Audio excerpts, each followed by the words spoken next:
Hello and welcome to today's video, another in my Monteverde Mania March series where I'm reviewing Monteverde inks. Monteverde is an American-based company who produce a lot of pens and a lot of ink, and today's ink that I'm looking at is one of my personal long-term favorites. It's this one, Mandarin Orange. This is a beautiful burnt orange, sort of dark orange color. It's got some nice light shading, some nice properties, so we're going to look at it and talk a little bit about it. So this ink is the only one I'm showing in this, which is the 90ml bottle. It's the only, I have a number of these 90ml bottles, but I've been showing most of them in the 30ml.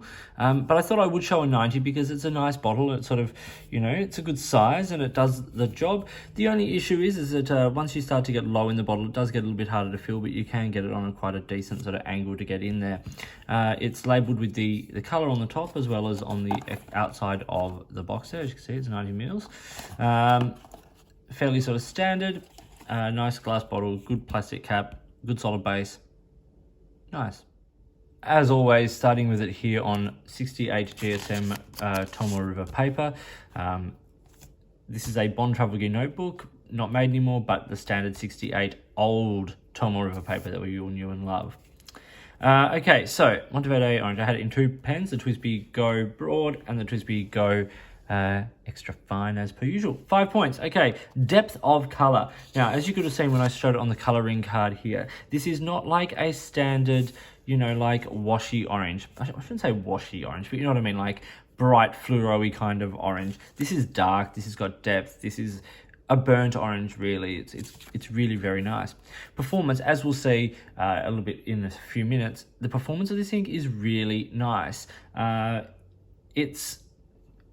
It shades well, it doesn't feather terribly much, it's really, really solid.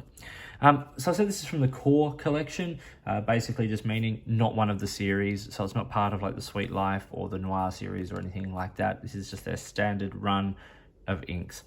ITF technology. So it says this is, you know, I'll actually read it on this box. Monteverde USA is proud to have created the world's latest leading European ink treatment formula, ITF.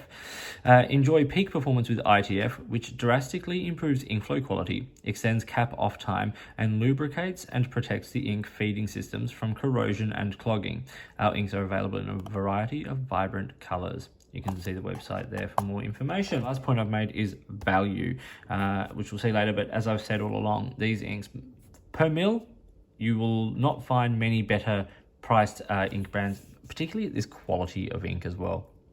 So let's talk about the performance. Okay, nice smooth flow. It does, it writes very, very well on the page.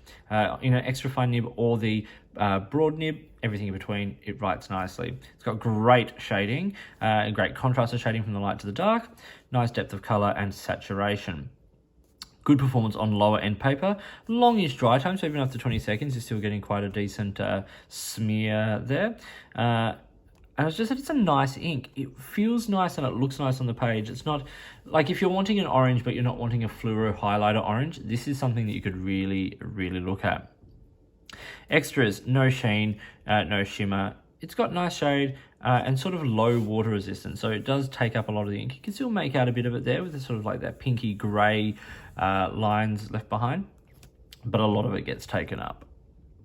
Looking at it here on student notepad paper from a Spyrex notepad. This is very light, loose weave paper. It starts to feather a little, but it holds together. I don't think it actually holds together too badly. The color looks still nice, a little bit lighter, a little bit more washed out. But if we look at the reverse of that page, it actually performs fairly well. Like you can look alongside some of these other, even Monteverde inks, there's a lot less feather and a lot less bleed, sorry, and a lot less show through from this ink. On standard copy paper, 80 GSM reflex copy paper here. Once again, it holds together nicely. I think the color is a little more dull on this. It doesn't excite me the same way on this as it does, say, on Rodeo or Tomo River. You can see that it's quite a wet ink because it's not even absorbing on this paper. And the reverse shows, once again, a fairly decent performance in terms of bleed. This is now Rhodia paper, and I think this is one of the papers where I actually really like this ink because you get a bit of that depth in the shading. Is actually you get a lot of that nice sort of darker, I would almost go browny with touches of like a grey to it sort of shading.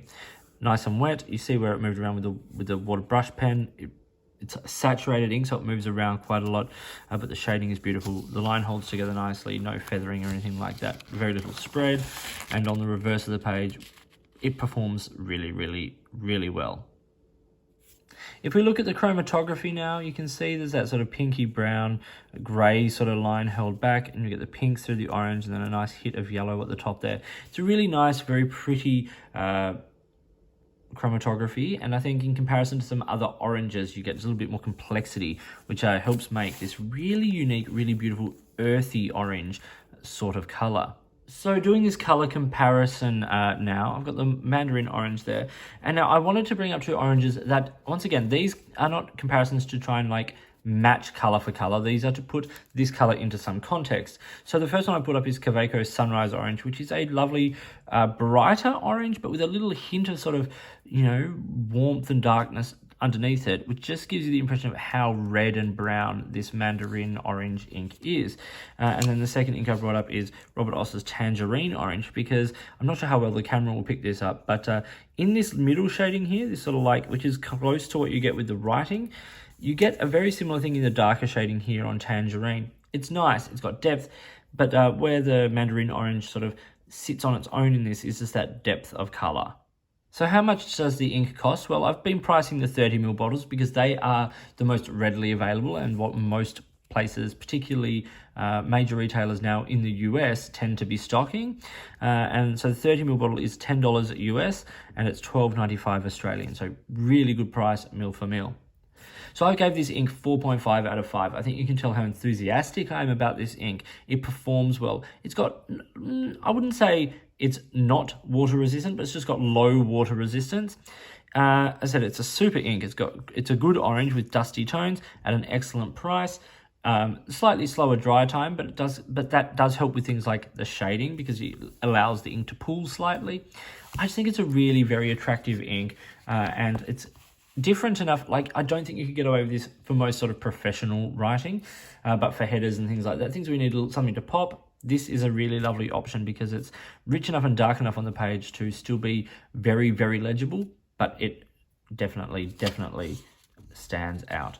So this was Monteverde Mandarin Orange. I hope you found this video interesting and useful. If you did, give it a thumbs up and subscribe to the channel. Hit the notifications button if you want to stay up to date with the videos that I produce.